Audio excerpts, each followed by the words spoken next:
Hello and welcome to this Oris panel discussion on sustainability and change for the better, where we're going to be discussing how Oris is, sustainability is not just a project for you at Oris, it's a whole philosophy. Joining me for this fantastic topic, I have three wonderful guests. So on my right, Rolf Studer, co-CEO of Oris. Hello Rolf, how are you? Hi Sophie, hi everyone. Thanks for having me. Thank you. In the middle here we have Thomas Schori, CEO of Tide Ocean, a company upcycling ocean-bound plastics. I'm looking forward to learning more about that. How are you? Yeah, doing well, thank you. Thanks for having me. Great. And last but by no means least, we have Gisbert Brunner, watch expert, journalist, author of several orological books. Thank you for joining us. Thanks a lot, Sophie. Thanks a lot to everybody. Thanks a lot to the audience. I'm happy to be here. We're happy to have you. So let's dive straight in, shall we? Sustainability is quite a, I would say, relatively new trend or topic in the watch industry. A lot of people are now getting on board the brands. But for you at Oris, it's not new. You've been doing this for over a decade. How did it start? Was there a defining moment or it's a personal interest? Can you tell us a little bit? Yes, well, sustainability is a big topic now in the luxury industry. Everybody tries to do something now with this theme that's very relevant these days. At Oris, we have been doing it for a very long time, and it's really in the nature of who we are and what we do. We basically are the citoyen of the watch industry, of this somewhat feudalist industry, and being that, you take responsibility for your own actions. And taking responsibility means doing the right thing. And that means just doing the right thing also for the environment. Us being independent, I think, is not a factor. We always had to look after our own means. And doing that, being responsible with your means and thinking about before you do things is most likely the most sustainable thing you can do. Definitely. You have some big news. You have lots of big announcements this week, but probably the most important is that you're now climate neutral. Can you tell us about this label and how you got it and everything? Yeah, we did all these things, all these projects for a very long time. And we wanted to go a step further.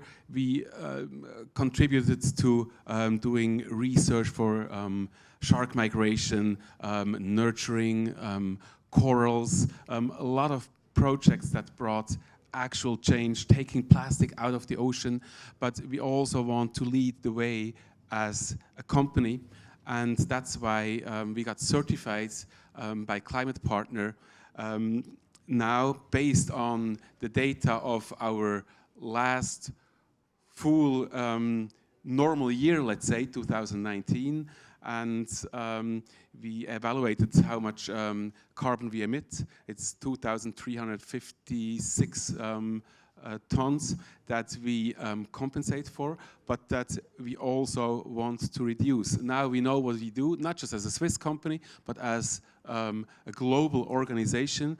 Our goal is from that point of 2019 to reduce now, starting 10% every year.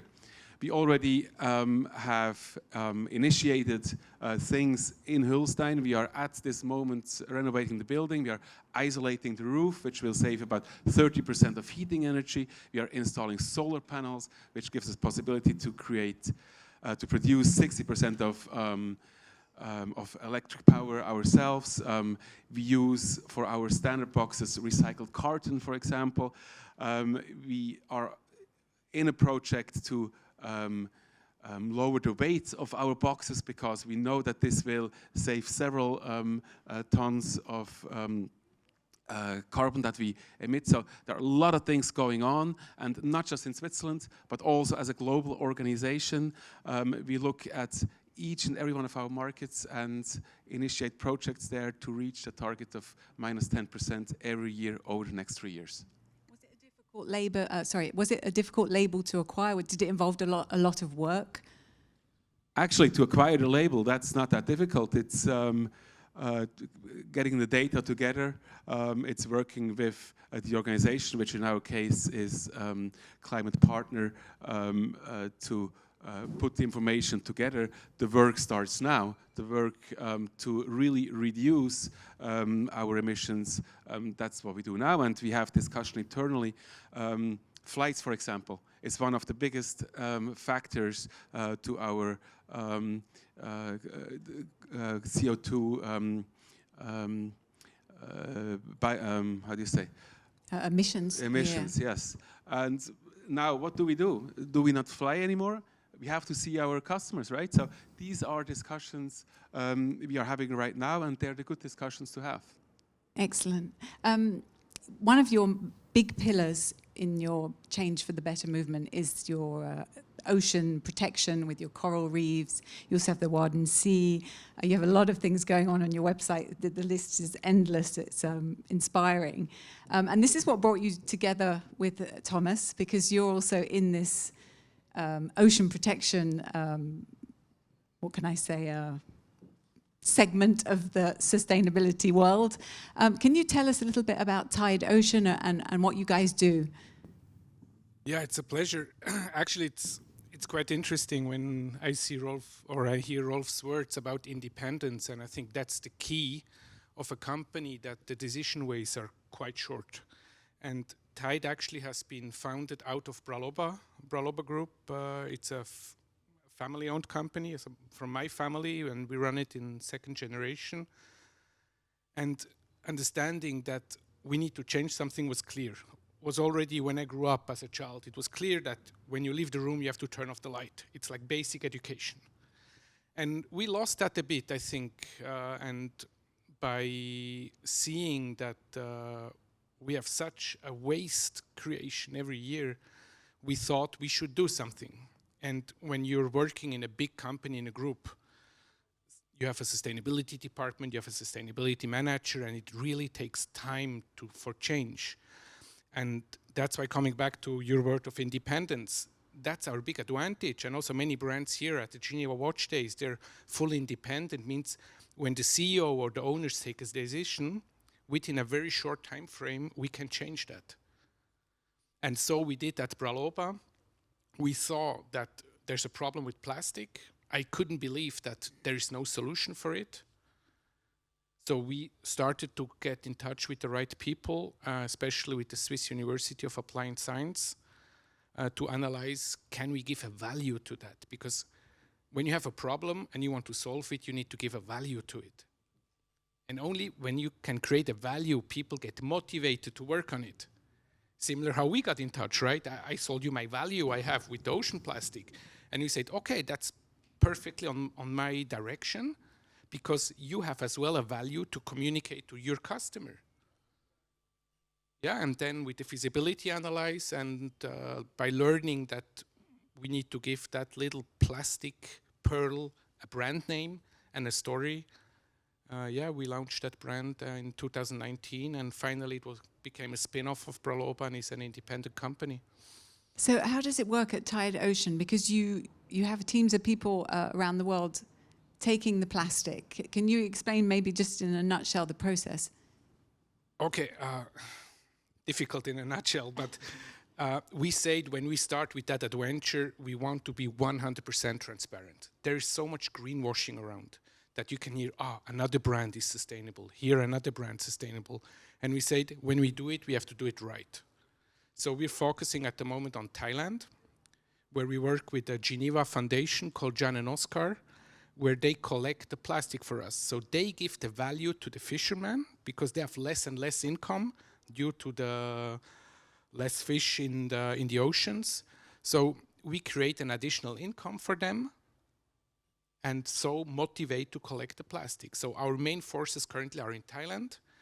We're expanding, originally planned to expand this year to Ghana, but it has been, due to COVID, it has been postponed to next year because it's also cash relevant, right, an expansion. And so we're expanding to Ghana in 2022. But for the moment, the nutshell is Thailand.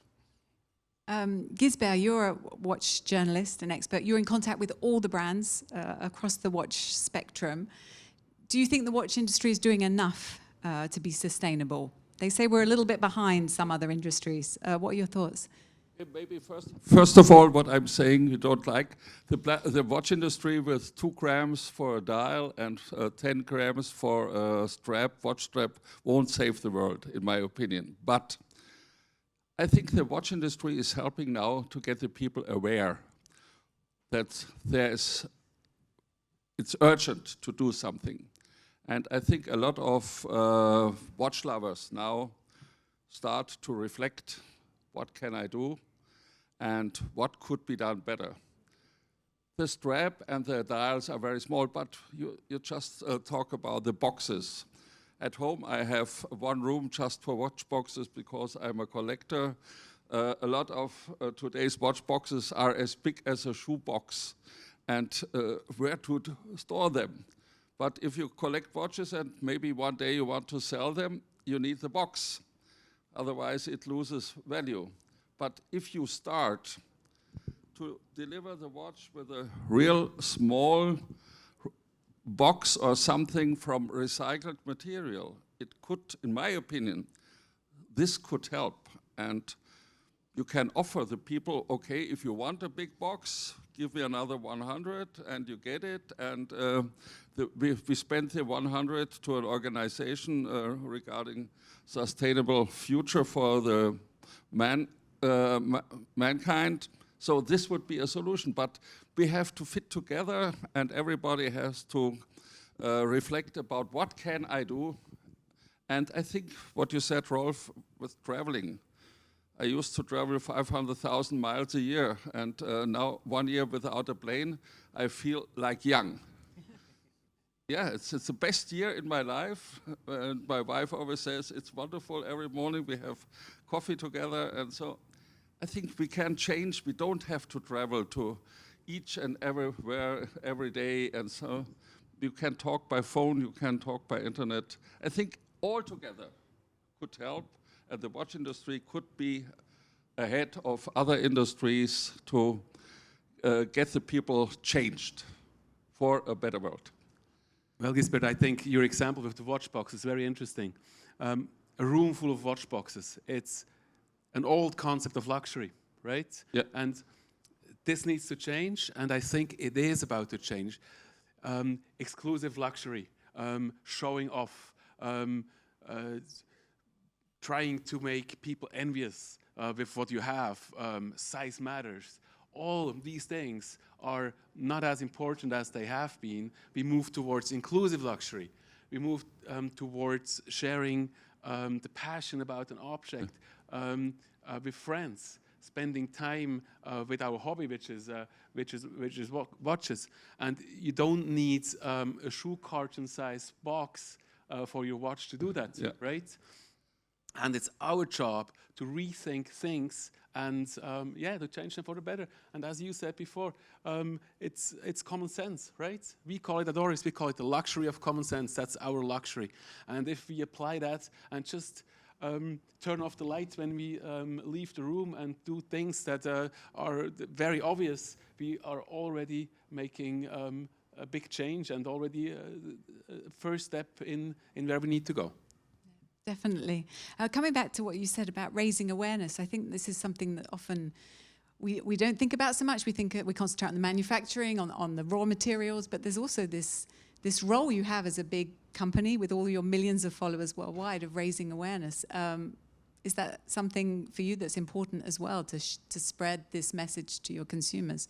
Well, obviously, as Gisbert said, these 2 grams of plastic, they don't make a difference. That's absolutely clear. It's the people who make a difference. And watch consumers are the people who can make the difference. They have the means to buy mechanical watches. So they are in a situation to take a flight or not take a flight, to travel this way or the other way. And I see our role in educating people, in raising awareness, in making people consider their actions and show them through the joyful object the mechanical watch is, what is possible, and raise themes that today are important. That's how I see our role, and that's also how I see the role of our industry these days. Gisbert, you're a collector. You have numerous watches. I know, I've seen them.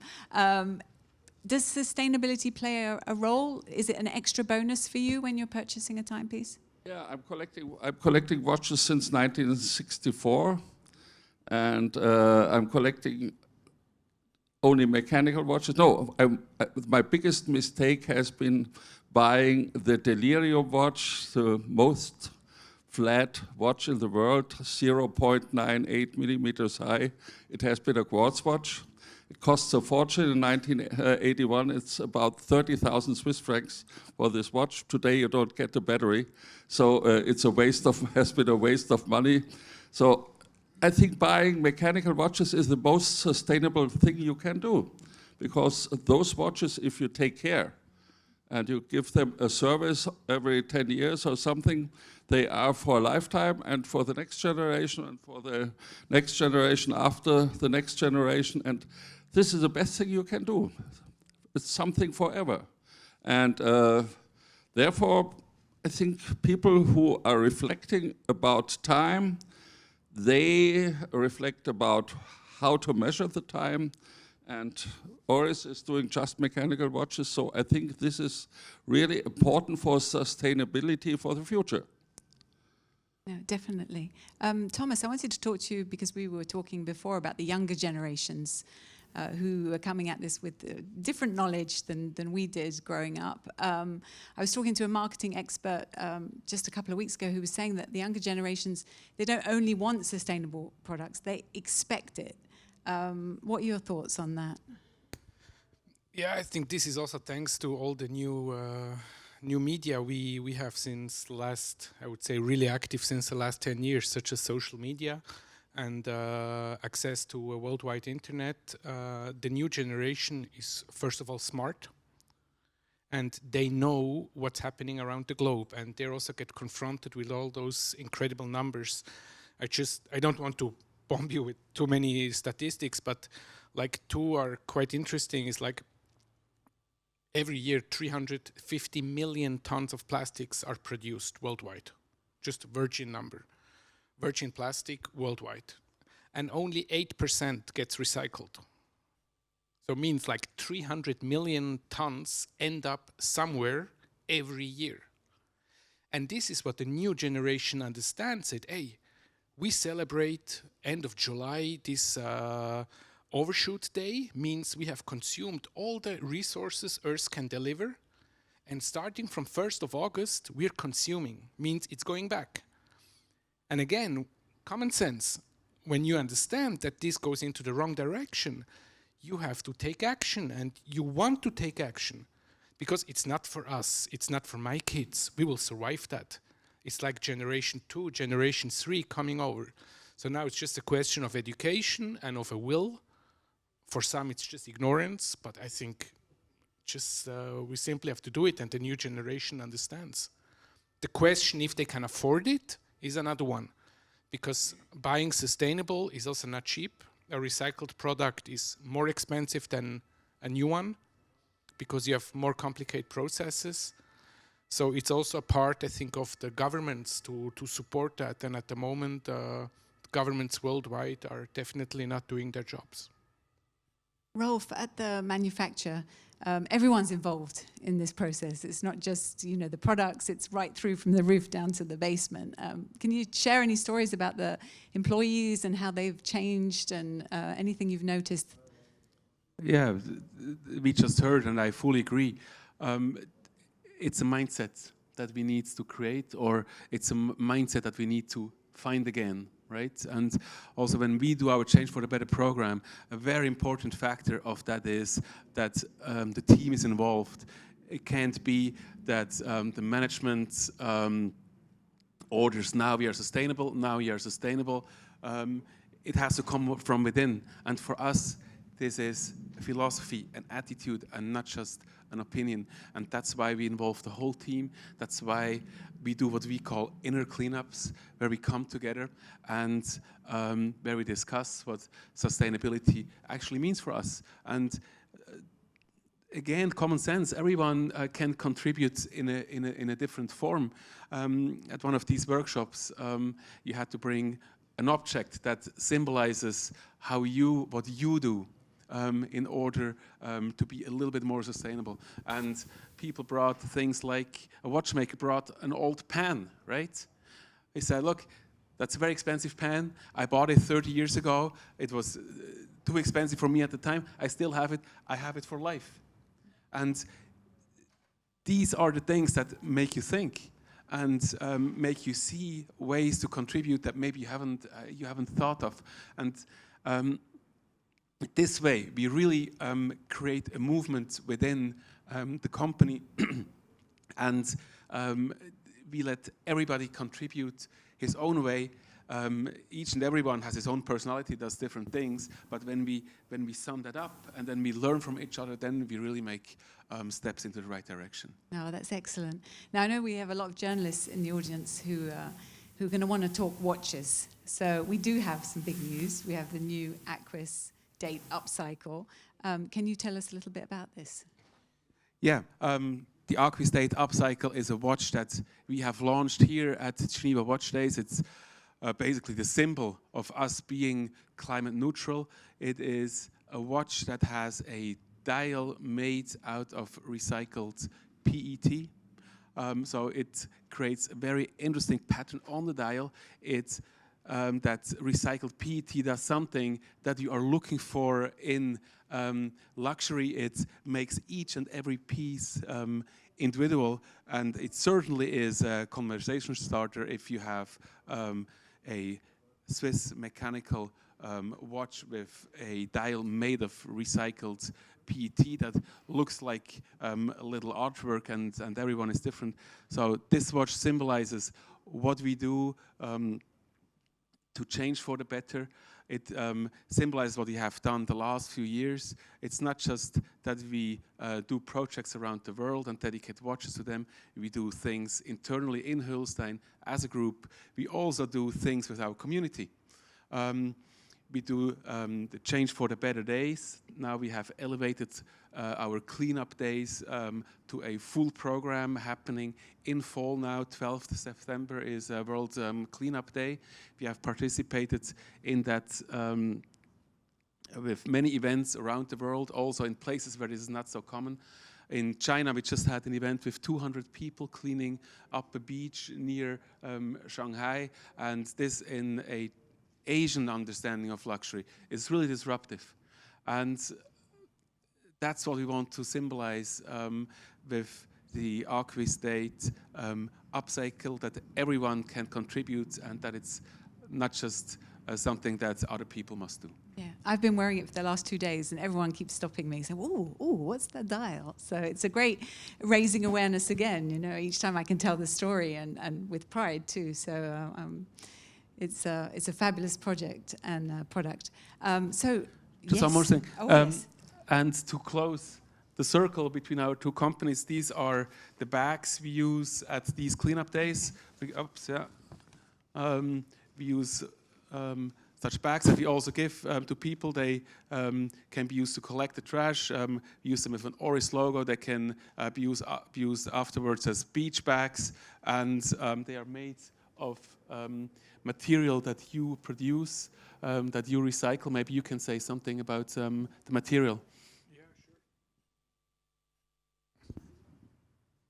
sure. Oh, now it's okay. Okay. Yes, actually, that bag was a development because we had to give our future customers a concept to say, okay, recycled can look nice. For example, the dial you have done is in purpose done with those multiple colors to show that this is a recycled product. But to be able to go on mass production, we need to have like a general like of the product. So we had proven with this bag that the plastic we collected in Thailand, we extruded into yarn, and then made a proper bag to show, look, we can do nice products. So this is just an example of a bag. We use them on cleanup days, as you mentioned, but we also use the big ones really to work. It's a working horse for us, those bags. And we have roughly 90% of that bag is recycled. And we declare that because we want to be transparent. What hasn't been recycled is the special spring, because this is from metal. And what hasn't been recycled at that time was the cord, the orange cord. But we made an additional partnership with a famous cord manufacturer called Meister, and now we also have the cord available. So it's like one step at a time, and I hope this bag will be 100% recyclable by, hopefully by next year. Hopefully we can all join in helping you guys clean up, because I believe you have lots of different initiatives going on around the world, so very exciting. Okay, well, I think we'll open the floor up to questions if you guys are ready. Yeah, okay. Anybody in the audience? And I have some people online, I see here. Okay, all right, let's see. We have lots of hellos. We have hello from Malaysia, from Plymouth, from Berlin. Here we go. Sorry, I'm just reading first. Okay, so here's the first one. You guys have been doing a great job sticking to your core of watchmaking. That differentiates you with other big watch groups, and that's the main reason why I own 5 Orises at the age of 24. How lovely is that? Yeah, that's great to hear.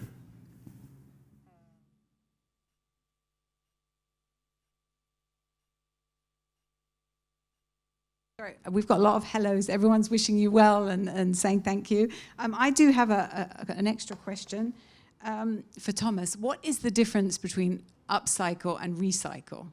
Is it the same thing or just different words?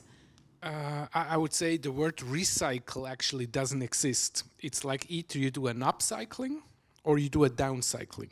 And the problem is usually when you do not know what you want to recycle, a down cycle happens. Means your target is to, let's say you recycle a PET bottle.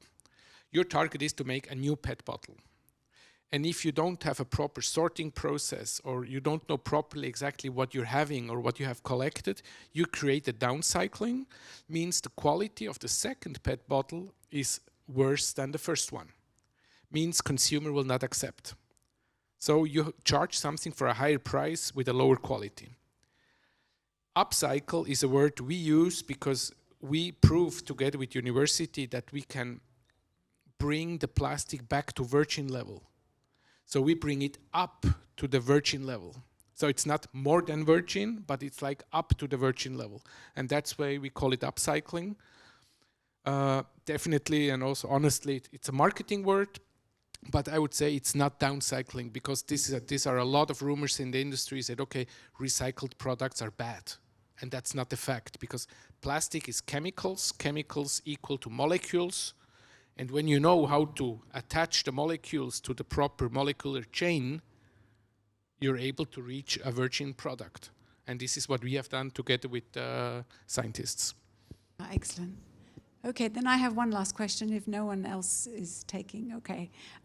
With your climate neutral label, do you hope to inspire other watch brands? Will you be happy that more people join in, that they join the journey? Well, obviously, we all need, I think it goes way beyond the watch industry. It goes, the point is us being good corporate citizens, and then it doesn't really matter if you make watches or something else. We need to develop that spirit, that attitude. In watchmaking, the advantage is that our product stands for sustainability and is a statement against the throwaway culture that defines our days. And if as a watch company we can contribute to that and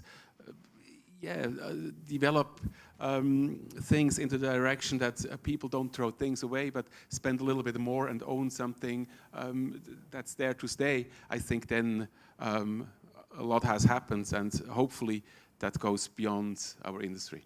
Wonderful. Well, thank you so much. It was a pleasure to talk with all of you. Thank you. Have a great day. Thank you. Thank you. Thank you.